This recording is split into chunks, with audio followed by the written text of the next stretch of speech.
Sabino Mostacchio, o Mostacchio, abogado, licenciado en Ciencias Políticas y Relaciones Internacionales, para hablar del lawfare. ¿No? ¿Cómo estás, Hola, Sabino? ¿qué tal? Muy buenos días y un gusto estar de nuevo con Un ustedes. placer, gracias por estar acá. ¿Cómo ha sido? ¿Cómo viene este martes para Sabino? Y bien, bien, por suerte, muy bien, muy tranquilo, Muy sí. bien. Sabino, bueno, contanos un poco el lawfare. ¿Qué es el lawfare? ¿No? Bueno, Cristina lo señaló como una convivencia entre la justicia, poder políticos y medios hegemónicos para perseguir a dirigentes opositores a un gobierno. Así prácticamente lo definió Cristina Fernández de Kirchner, ¿no? así es. Bueno, es un término que está muy en boga últimamente, que se ha metido mucho en lo que es la judicialización de la política y la politización de la justicia. Son dos fenómenos paralelos, que es algo que no es nuevo. Si bien el término lawfare es un neologismo que arranca en el año 2001 Mm. en Estados Unidos y fue acuñado no por un jurista, no por un abogado, no por un juez, sino por un militar, curiosamente. Así que fíjense el prefijo fer en el inglés, tiene que ver con el uso de la ley como arma de guerra, ¿sí? Lo acuñó el general William Dunlap Jr. en Estados Unidos en el año 2001. Este hombre era profesor en la Escuela de Derecho de la Universidad de Duke en Estados Unidos. Después, en el año 2007, escribe un libro ampliando esta teoría.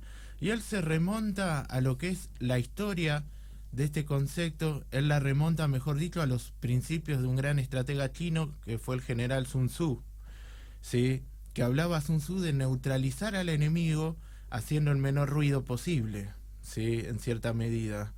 Pero es un fenómeno muy antiguo, si bien el término lawfare es nuevo, es un neologismo, de hecho, el lawfare o el uso de la justicia Mm. para neutralizar posibles adversarios políticos es algo de vieja data. Bien. ¿Y de dónde? ¿De dónde viene? Y podríamos remontarlo, o al menos lo que yo hago es remontarlo hasta la antigua Grecia, Ah, donde sobre todo en la ciudad de Atenas, una de las tantas polis o ciudades-estado que había en la Grecia antigua, sí. existía una institución que vino con el establecimiento del régimen democrático en Atenas hacia el año 500 a.C., que es el ostracismo. ¿Por qué se le llamaba así? Bueno, resulta que si había algún ciudadano o algún personaje prominente en la polis que adquiría demasiado poder como para amenazar las instituciones democráticas y querer proclamarse rey o tirano, por ejemplo, lo que hacían era denunciarlo ante el Tribunal Popular, que era el Tribunal de los Eliastas, Ujú. que eran 2000 ciudadanos caracterizados de Atenas encargados de juzgar la ética de los funcionarios públicos, básicamente, y su apego a la ley. Sí. Se denunciaba a la persona, se le daba derecho a hacer un descargo, es decir, tenía derecho a defenderse en un juicio, a Ujú. presentar pruebas y testigos, y al término de las audiencias se votaba por sí o por no la pena, que era la deportación por 10 años de la ciudad de Atenas. Es decir, por 10 años se lo deportaba en caso de ser hallado culpable y se lo desproveía de sus derechos políticos a la persona. El término ostracismo viene de la palabra griega ostracón, porque votaban en un pedazo de cerámica Sí. parecido a una ostra, básicamente. Ah, ok. Anotaban ahí el nombre, los que estaban por la positiva anotaban el nombre En ese de lugar. la persona, sí, en ese pedazo de cerámica lo Ujú. depositaban en una vasija y ahí hacían el conteo los miembros del tribunal si correspondía o no. Ujú. Grandes personajes de la historia griega fueron víctimas de esta sentencia. Por ejemplo, Pericles, que se le dice el padre de la democracia en Atenas, que en realidad la democracia la implantó su abuelo Clístenes. Tanto Clístenes como Pericles, los dos fueron víctimas de esta institución que ellos habían ayudado a establecer. También otros personajes importantes, como Alcibiades, por ejemplo, sobrino de Pericles y su sucesor. A Sócrates, el gran filósofo griego, se le impuso una pena distinta. Mm. Se lo condenó a suicidarse, no se lo deportó. Apa. Y Sócrates, que tenía la chance de huir porque tenía amigos ricos todavía y poderosos en toda Grecia, sin embargo prefirió quedarse y cumplir con la pena. Mirá. Prefirió quedarse, cumplió la pena y se suicidó a la vista de Platón, uno de sus más grandes discípulos, y de sus familiares. También existía algo muy parecido en el Japón feudal de los samuráis. donde el señor feudal podía ordenarle a alguno de sus vasallos, si éste caía en desgracia ante él o cometía alguna conducta que no iba con el código ético del samurái, o el vasallo acumulaba demasiada riqueza y poder y el señor lo consideraba una amenaza, le podía ordenar que cometiera suicidio también. El famoso seppuku o harakiri. Ajá. Así los señores feudales de Japón lograban mantener a sus vasallos díscolos a raya y evitaban el peligro de una guerra civil también. Claro, el vasallo no podía evolucionar económicamente. Y no podía llegar a opacar a su señor. Claro. ¿Por qué? Porque siempre que uno tiene algún súbdito, algún aliado, seguidor que se vuelve más rico, influyente que uno, y obviamente se siente, al menos a nivel político, como una amenaza. Claro, exacto. Y bueno, esto evolucionó también en la Edad Media, ya en la Europa medieval cristiana. La pena por excelencia para apartar a alguien de la comunidad era la pena de excomunión. Claro. Ya prácticamente si uno era excomulgado y quedaba fuera de la iglesia, quedaba fuera de la sociedad civil en la Europa medieval. Pasaba a ser un hereje, en el peor de los casos. Y hasta en algunos casos hasta la muerte le iba, ¿no? Y sí, tal cual. Después en la Edad Moderna esto continuó también. Tengamos en cuenta que hasta el siglo XVIII, en teoría, la separación de poderes no existía en el mundo, no solo en Europa. Los jueces eran nombrados por los reyes o por las reinas e impartían justicia en nombre del monarca. Como hizo Macri acá, que los nombró por decreto algunos, ¿no? Y ese es el tema. Hay una laguna en la Constitución argentina del artículo 99 que habilita al presidente, el inciso 16 de ese artículo, a nombrar funcionarios por decreto, siempre y cuando el Congreso no esté reunido o no se pueda reunir. Después el Congreso debería revalidarlos. Pasa que este artículo fue pensado para un momento dado, el siglo XIX, donde las comunicaciones no eran las de ahora. Vivíamos en un país inmenso, los diputados y senadores debían llegar desde las provincias más lejanas, tardaban meses en reunirse, y entonces si había alguna vacante judicial en el servicio diplomático o en las Fuerzas Armadas, el presidente, la llenaba provisoriamente hasta que se reunía el Congreso. Después, con el avance de las comunicaciones y ahora con las comunicaciones virtuales, que el Congreso incluso puede sesionar de forma mixta por videoconferencia, ya no tiene razón de ser, en mi opinión, ese artículo, salvo una grave catástrofe natural o una invasión extranjera en caso de guerra que impida que las autoridades extranjeras se puedan reunir. O sea que Macri no hizo nada ilegal, sino éticamente cuestionable. Sí, porque el Congreso podía reunirse y él lo podía convocar a sesiones extraordinarias, y aparte los dos jueces fueron fácilmente convalidados. Claro. Por eso fue mover el avispero innecesariamente, pero yo creo que este artículo habría que clarificarlo, al menos este inciso, en una futura convención constituyente para limitarlo a tiempos de catástrofe natural o de guerra. Si ahora el Congreso se puede reunir, yo soy senador o soy diputado, estoy en mi provincia, agarro una computadora y podemos sesionar. Claro, totalmente. Por eso, pero volviendo al uso del lawfare, tiene una larga historia. Tiene una larga historia. Por eso. ¿Cómo vino evolucionando y cuál es el impacto que logra tener en Latinoamérica y la injerencia de los Estados Unidos para que eso se aplique en Latinoamérica? Y bueno, vos hiciste una buena pregunta. Bueno, continuando con el relato histórico, para eso tenemos que seguir hablando desde el siglo XVIII, cuando las revoluciones como la independencia de Estados Unidos o la francesa establecieron en teoría la separación de poderes, que cada poder sería independiente y que la justicia debía ser imparcial. Porque si los jueces iban a ser independientes, por más que los nombren los otros dos poderes, debían impartir justicia de forma ecuánime e independiente. Eso significaba que había que garantizar un proceso lo más imparcial posible. Porque está bien, uno es juez, puede dictar la sentencia como quiere, yo soy juez y entiendo la ley así, pero tenés que ser imparcial, tanto si el acusado es rico como si es pobre, si es poderoso o no. Se entendió que la imparcialidad de los jueces era el fundamento o la garantía más importante del Estado de Derecho. Bueno, sabemos que eso no sucedió así ni siquiera en los estados más liberales, que más supuestamente abrazaban estos principios, empezando por los países de América Latina a medida que se iban independizando de España. Y eso que en la época española había para mí un sistema de control de los funcionarios que era mucho más ecuánime y eficaz, que era el juicio de residencia. Ahí no importaba si el gobernante era noble, o era plebeyo, o era burgués. Después de ocupar el cargo, 5 años, 4 años, se lo sometía al juicio de residencia, por el cual el funcionario debía defenderse de las acusaciones que se le hacían durante el ejercicio de su mandato. Y si lo declaraban culpable, es decir, que había tenido un mal desempeño, se lo inhabilitaba, por más que fuera noble. Claro. Ahí era un sistema bastante más ecuánime para mí que el que tímidamente fueron estableciendo las repúblicas latinoamericanas a lo largo de los siglos XIX y XX. Y ahí viene la relación con Estados Unidos, porque lo que hicieron nuestros países de América Latina es tratar de copiar sistemas legales de otros países, en vez de perfeccionar lo que ya venía del dominio español. Nosotros copiamos el sistema legal de Francia y de Estados Unidos, fundamentalmente. Eso hicieron los países de América Latina. No copiaron el de Gran Bretaña, no copiaron el de España, aunque la Argentina después adoptó algunas cosas del modelo español del siglo XIX. Pero sobre todo, lo que las distintas guerras civiles del siglo XIX pusieron en conflicto es la existencia de un poder judicial imparcial e independiente. Si vos tenías un golpe de Estado, te cambiaba el gobierno cada 1, 2, 3 años o meses. Si había una revolución y había un nuevo presidente cada tanto, Claro. entonces ¿qué garantía de imparcialidad tenían los jueces que no sabían cuánto iban a durar en sus cargos? Totalmente. Hubo una época en la cual ni siquiera tenías personal calificado para llenar las vacantes de jueces también.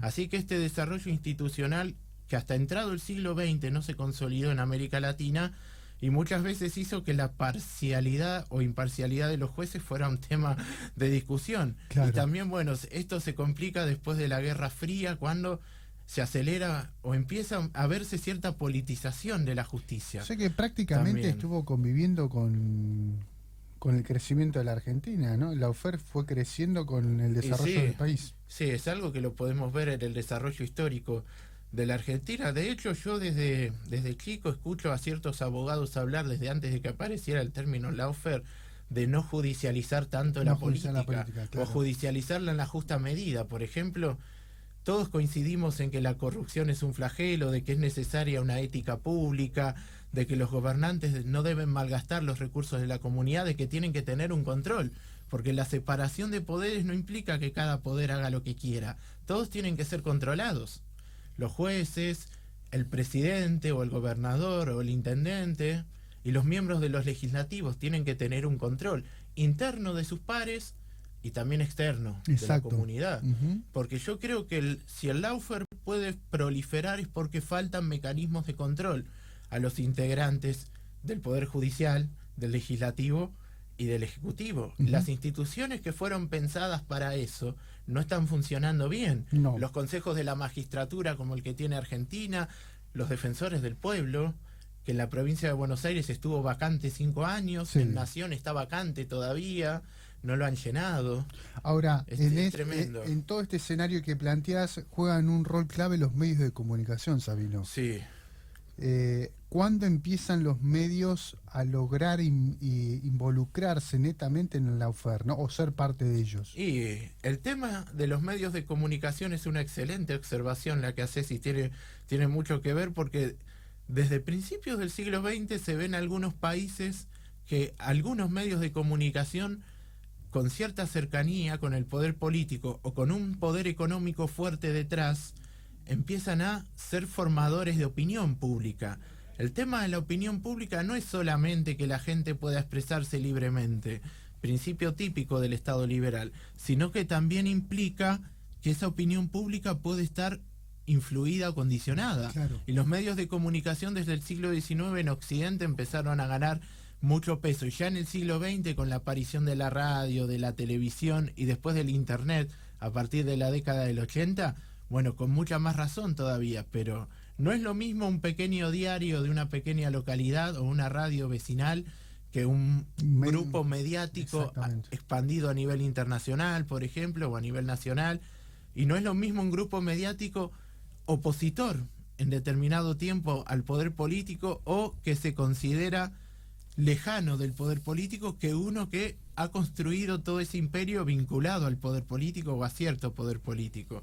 Esto se ve mucho en Estados Unidos y Europa, donde magnates de los medios como Silvio Berlusconi han sido personajes protagónicos de la política. Berlusconi, 3 veces primer ministro de Italia, dueño de radios, de televisiones, Se dicen que Mañeto diarios. quería lo mismo acá, ¿no?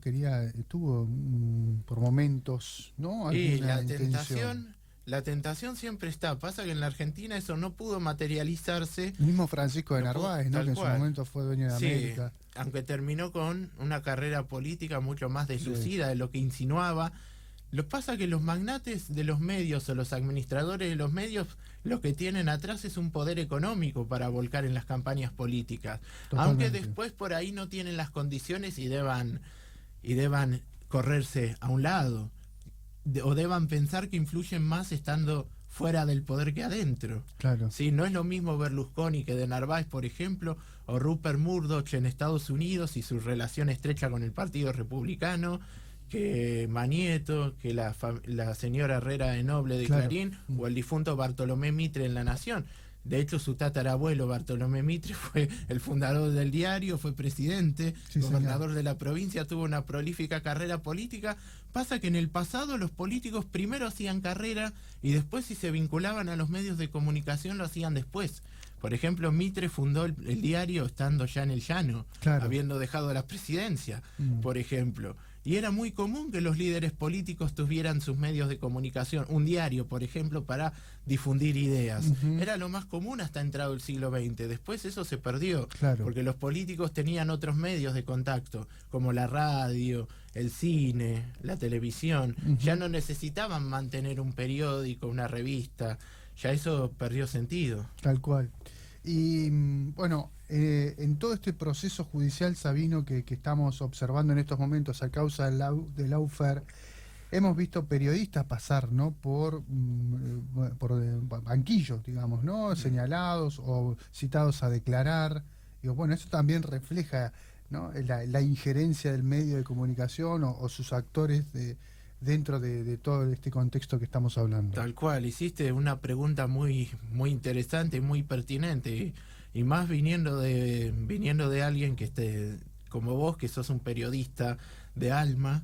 La verdad que es verdad. Y debería llamarnos la atención. Uno en Estados Unidos, por ejemplo, no ve que los periodistas vayan a los tribunales, ni siquiera como testigos, y si van como testigos de identidad reservada, uno nunca se entera. A lo sumo un juicio por jurado que pueda Por participar. eso, sí, por eso, pero en la Argentina, primero, alguien dijo sabiamente, si en un país los nombres de los jueces nacionales o federales son muy conocidos por la gente, es porque algo no va bien. Claro. Por ejemplo, uno le pregunta al estadounidense promedio de su ciudad, ¿cuál es el nombre del juez federal? Por ejemplo, yo le pregunto en Chicago a un vendedor de diarios o a un ejecutivo, dos niveles distintos de la escala social, un ejecutivo y un vendedor de diarios, y ninguno, tal vez, si no es abogado, ninguno me va a saber decir, o si no trabaja en un estudio de abogados, ninguno va a saber decir quién es el juez federal con jurisdicción en la ciudad.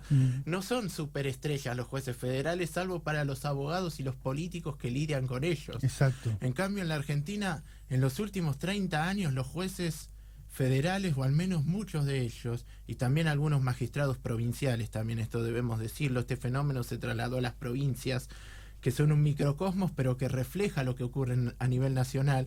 Los nombres de muchos magistrados están en boga. Sí. Algunos son idolatrados por cierta gente y otros despreciados profundamente. Y lo mismo pasa con el periodismo, que se ha involucrado demasiado en esta judicialización de la política. Está bien, uno como periodista tiene el deber fundamental de dar a conocer la verdad y de controlar.